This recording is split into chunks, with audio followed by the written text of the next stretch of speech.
Ilmu lebih utama daripada harta. Ali bin Abi Thalib, sepupu sekaligus menantu Nabi SAW, merupakan salah seorang sahabat yang diutamakan karena ilmunya. Pengakuan itu muncul langsung dari Nabi SAW dengan sabda beliau, "Ana Madinatul Ilmi, wa Aliyun Babuha." Maksudnya adalah, saya Nabi SAW adalah kotanya ilmu, dan Ali adalah pintunya, yaitu pintu dari kota ilmu tersebut. Tentu yang dimaksud, ilmu, tersebut khususnya ilmu agama dan tentang alam akhirat, karena dalam suatu kesempatan lainnya, Nabi SAW pernah bersabda, "Kalian lebih tahu daripada aku tentang urusan duniamu." Para sahabat yang selalu, "Samina wa atona," kami dengar dan kami mentaatinya, dengan semua perkataan dan sabda-sabda beliau itu tidak pernah mempermasalahkan, bahkan tidak jarang mereka meminta nasihat dan pendapat Ali dalam suatu permasalahan, walau usia Ali mungkin lebih muda. Dan jika Ali telah memberikan suatu pendapat dan pandangan, mereka akan mengikutinya, termasuk Umar bin Khattab ketika menjadi khalifah. Ketika Nabi SAW telah wafat beberapa tahun lamanya, ada sekelompok orang yang meragukan keilmuan Ali. Sebagian riwayat menyebutkan, mereka itu dari kaum Khawarij, satu kelompok yang mendukung Ali bin Abi Thalib ketika terjadi pertentangan dengan Muawiyah. Tetapi ketika Ali mengikhlaskan, melepas jabatan khalifah, karena sebenarnya memang tidak berambisi, demi untuk persatuan umat Islam saat itu, kaum Khawarij itu berbalik melawan dan menentang Ali. Kaum Khawarij ini banyak penyimpangannya sehingga sebagian besar ulama menganggap sebagai kelompok yang sesat. Mereka ini bermusyawarah dan memutuskan akan mengirim 10 orang dengan masalah pertanyaan yang sama.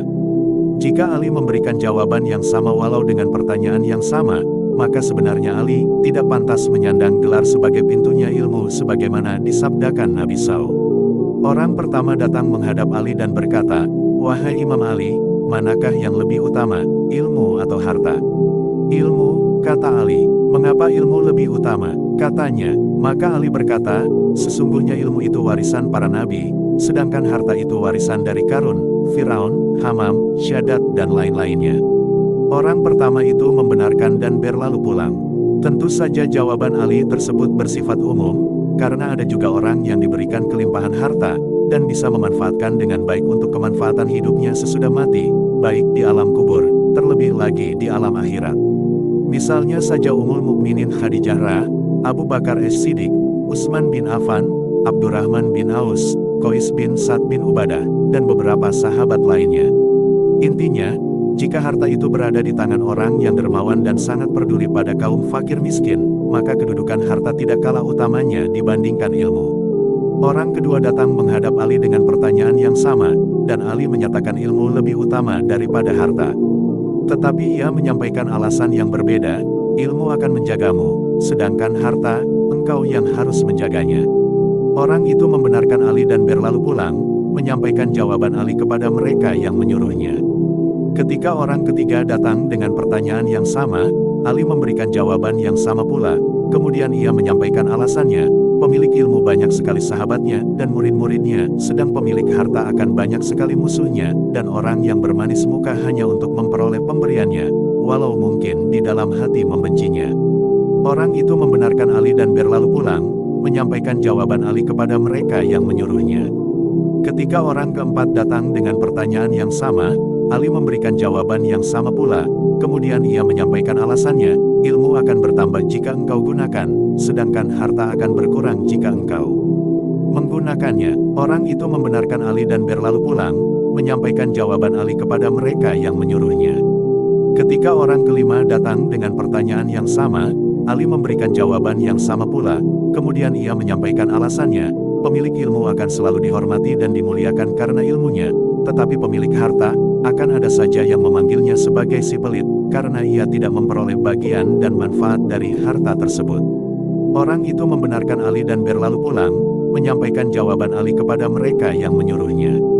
Ketika orang keenam datang dengan pertanyaan yang sama, Ali memberikan jawaban yang sama pula, kemudian ia menyampaikan alasannya, pemilik harta harus selalu hati-hati dan menjaga agar tidak diambil oleh pencuri, sedang pemilik ilmu tidak perlu menjaganya. Orang itu membenarkan Ali dan berlalu pulang, menyampaikan jawaban Ali kepada mereka yang menyuruhnya. Ketika orang ketujuh datang dengan pertanyaan yang sama, Ali memberikan jawaban yang sama pula, kemudian ia menyampaikan alasannya, pada hari kiamat, pemilik harta harus susah payah mempertanggungjawabkan hartanya, sedangkan pemilik ilmu akan memperoleh syafaat dari ilmu yang dimilikinya dan diamalkannya. Orang itu membenarkan Ali dan berlalu pulang, menyampaikan jawaban Ali kepada mereka yang menyuruhnya.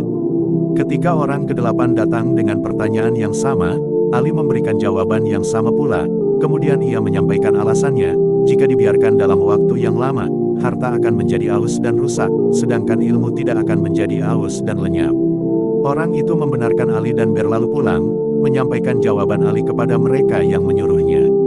Ketika orang ke-9 datang dengan pertanyaan yang sama, Ali memberikan jawaban yang sama pula, kemudian ia menyampaikan alasannya, harta bisa membuat hati menjadi keras dan akhirnya bersifat bakil karena terlalu cintanya kepada harta, sedangkan ilmu akan selalu menjadi penerang dan penyejuk hati.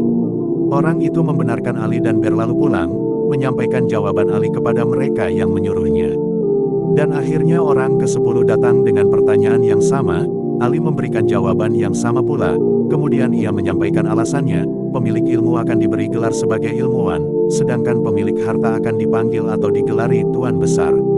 Tampaknya Ali mengetahui, dengan ilham dari Allah, atau dari analisa pikirannya, niat dari orang-orang yang datang dengan pertanyaan yang sama tersebut, dan kepada yang terakhir datang itu, Ali berkata, andai kata kalian mengirim lebih banyak lagi orang dengan pertanyaan yang sama, pastilah aku akan memberikan alasan yang berbeda selagi aku masih hidup.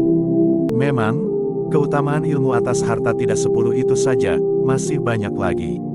Misalnya, pertanyaan akhirat yaumul hisab atas ilmu hanya satu, yakni apa dan bagaimana ilmu itu diamalkan. Sedangkan atas harta ada 2, pertama dari mana dan bagaimana diperoleh harta tersebut diperoleh. Dan kedua, kemana dan bagaimana harta tersebut diamalkan, dibelanjakan. Misalnya lagi, ketika seseorang meninggal, ilmu akan menemani pemiliknya hingga masuk kubur, bahkan bisa menjadi teman dan penolongnya menghadapi malaikat, tetapi harta hanya akan mengantarnya hingga ke pintu pemakaman, atau sampai ia diuruk dengan tanah, setelah ia akan menjadi milik ahli warisnya. Dan masih banyak lagi yang bisa dikupas dari berbagai hadits Nabi SAW.